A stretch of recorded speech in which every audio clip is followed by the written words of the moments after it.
From a moms perspective parenting is so huge. அதை வந்து நம்ம ஒரு 4 லாக்குள்ள 4 ரூல்ஸ்குள்ள வந்து இப்படிதான் பேரண்ட் பண்ணணும், இந்த மாதிரி பேரண்டிங் தான் ஃபாலோ பண்ணணும் அப்படின்னு கன்ஃபைன் பண்ணவே முடியாது. எல்லா ஃபேமிலியுமே டிஃப்ரெண்ட். ஒவ்வொரு ஃபேமிலியும் ஒவ்வொரு மாதிரி இருக்கும். Each child is unique and அந்தந்த சிச்சுவேஷனுக்கு ஏற்ற மாதிரி நம்மளோட பேரண்டிங்கும் மாறும். நம்ம குழந்தைக்கு நம்ம ஃபேமிலிக்கு எந்த மாதிரியான பேரண்டிங் எப்போ ஒர்க் ஆகும் அப்படிங்கறத டிசைட் பண்றது நம்மளா தான் இருக்கணும்.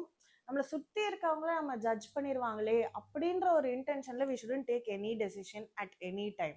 சம்டைம்ஸ் குழந்தைங்கள லூஸா விட்டோம் அப்படின்னா, அதாவது ஜென்டிலா இருக்கும் அப்படிங்கறச்ச குழந்தைங்க வந்து நம்மளை புரிஞ்சுக்க ட்ரை பண்ணுவாங்க.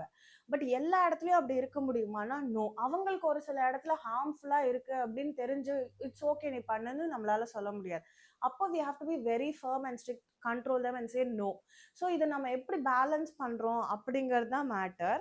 நான் யூஸ்வலா என்ன ஃபாலோ பண்ணுவேன்னா 80-20 ரூல். ஸோ ஒரு நாள்ல 80% நான் எப்படி இருக்கேன், 20% நான் எப்படி இருக்கேன். 80% நான் எதிர்பார்க்குற ஒரு டெலிவரியை என்னால குழந்தைகிட்ட கொடுக்க முடியுது. I am able to be that kind present mom. 80% அந்த 20% என்னால ப்ரெசண்டா இருக்க முடியல, I need my break or time or sometimes நான் ஸ்னாப் பண்ணிடுறேன், இல்லை கோவம் வருது அப்படின்னா இட்ஸ் ஸ்டில் ஃபைன். அந்த 80-20 பேலன்ஸ்டா இருந்தாலே போதும்.